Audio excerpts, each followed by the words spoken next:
Atlantic ocean एक ऐसा समुंदर जो सिर्फ पानी नहीं, राज्य भी निगल जाता है। हजारों शिप्स इस समुंदर से गुजरी हैं, पर कुछ शिप्स ऐसी होती हैं जो अपनी जर्नी कभी पूरी नहीं करती।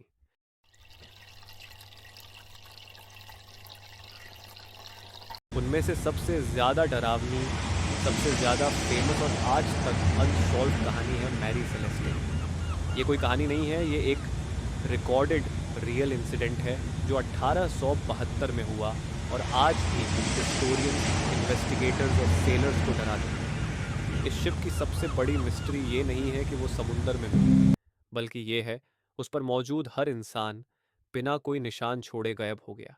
ना खून, ना स्ट्रगल, ना डेड बॉडी, बस खामोशी।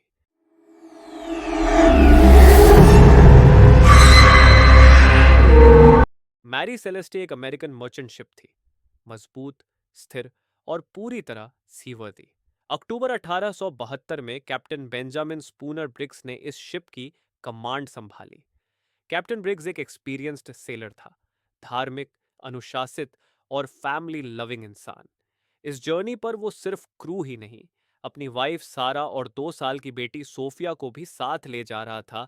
न्यूयॉर्क से इटली के जेनुआ पोर्ट तक इंडस्ट्रियल अल्कोहल का कार्गो ले जाना था, इसलिए ये ट्रिप खास तौर पर रिस्की नहीं मानी जा रही थी। क्रू भी पूरी तरह ट्रस्टेड था, 7 एक्सपीरियंस्ड सेलर्स, शिप पर मौजूद कुल लोग 10 जिंदा इंसान।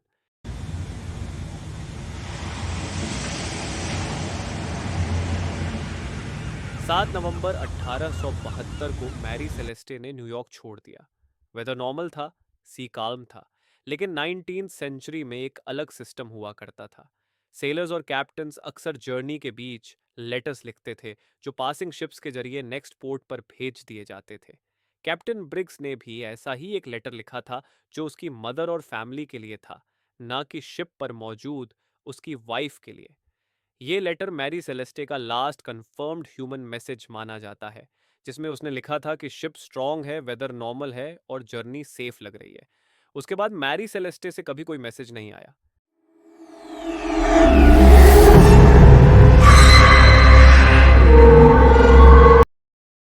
4 दिसंबर 1872 British ship Dei Gratia Atlantic Ocean के बीच सैल कर रही थी। कैप्टन डेविड मोरहाउस, जो कैप्टन ब्रिग्स का पुराना दोस्त भी था, ने होराइजन पर एक शिप देखी। वो अजीब तरीके से ड्रिफ्ट कर रही थी, ना सेल्स प्रॉपरली सेट थे, ना कोई डायरेक्शन दिखाई दे रही थी। मोर हाउस को कुछ गलत लगा। जैसे जैसे डे ग्रेचिया पास आई, शिप का नाम दिखाई दिया, मैरी सेलेस्टे। कैप्टन मोर हाउस का दिल तेज धड़कने लगा। उसने सिग्नल दिया, कोई जवाब नहीं। हॉर्न बजाया, कोई मूवमेंट नहीं। फाइनली कुछ क्रू मेंबर्स को मैरी सेलेस्टे पर भेजा गया। जैसे ही वो लोग शिप पर चढ़े, उन्होंने जो देखा वो आज तक मैरीटाइम हिस्ट्री का सबसे बड़ा शॉक है। शिप बिल्कुल परफेक्ट कंडीशन में थी। सेल्स थे, रोप इंटैक्ट थी, कार्गो सेफ था, किचन में खाना बना हुआ था, प्लेट्स रखी थी, वाटर सप्लाई अवेलेबल थी, क्रू के पर्सनल बिलोंगिंग्स जैसे शूज, क्लोथ्स सब अपनी जगह थे। कैप्टन का कैबिन भी इंटैक्ट था, पर एक भी इंसान नहीं था। ना कैप्टन, ना उसकी वाइफ, ना 2 साल की बच्ची, ना क्रू। शिप पर लाइफ बोट मिसिंग थी, बस एक चीज मिसिंग थी, लोग। और कोई साइन नहीं था कि उनके साथ जबरदस्ती हुई हो। लोगों के जाने के कोई फुटप्रिंट्स नहीं, कोई खून नहीं, कोई लड़ाई नहीं।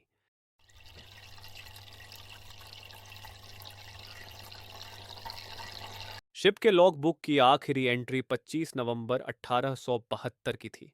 पोजीशन एजोर्स आइलैंड्स के पास। वेदर एंट्री सी काल्म, ऑल वेल। उसके बाद सब ब्लैंक। इन्वेस्टिगेटर्स हैरान थे। अगर स्टॉर्म होता तो शिप डैमेज होती, अगर पायरेट्स होते तो कार्गो लूट होता, अगर म्यूटिनी होती तो खून होता। पर यहां सब कुछ नॉर्मल था। बस लोग गायब मैरी सेलेस्टे को टो करके जिब्राल्टर पोर्ट ले जाया गया। कोर्ट इंक्वायरी हुई। सबसे पहला सवाल, लोग कहाँ गए? थियोरी वन, पायरेट्स पर कार्गो अनटच्ड था, अल्कोहल बैरल सेफ थे। Theory reject. Theory two, mutiny पर क्रू लॉयल था, कैप्टन रिस्पेक्टेड था और फैमिली को कौन मारता? रिजेक्ट। थियरी 3, स्टॉर्म या पैनिक, पर वेदर रिपोर्ट्स क्लियर थीं। शिप पूरी तरह सीवर्दी थी, रिजेक्ट। फिर आई सबसे चिलिंग थियरी, शिप पर जो अल्कोहल ले जाया जा रहा था वो इंडस्ट्रियल अल्कोहल था। कुछ बैरल्स पोरस थे। पॉसिबिलिटी ये थी कि अल्कोहल वेपर्स लीक हुए, इनविजिबल गैस।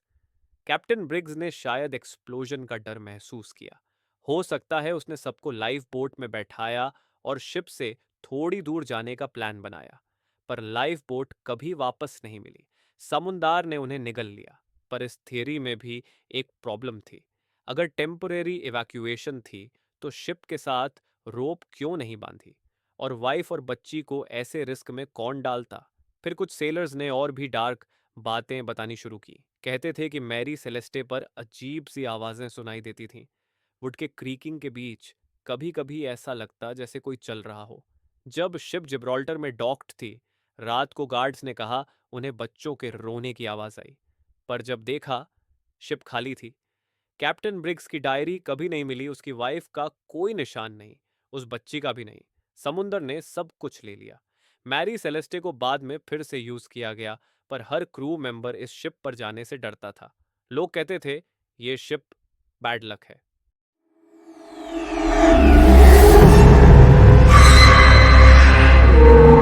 1885 में मैरी सेलेस्टे को जानबूझकर नष्ट किया गया, पर उसकी कहानी कभी खत्म नहीं हुई।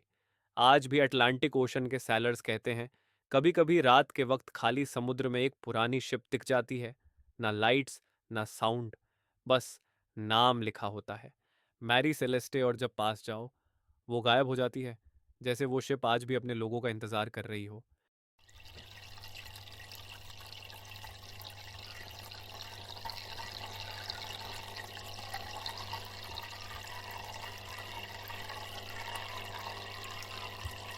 स्टोरी खत्म हो सकती है, पर डर नहीं। अगर गूज बम्प्स आए हों, लाइक करो। और ऐसी कहानियों के लिए सब्सक्राइब करना मत भूलना।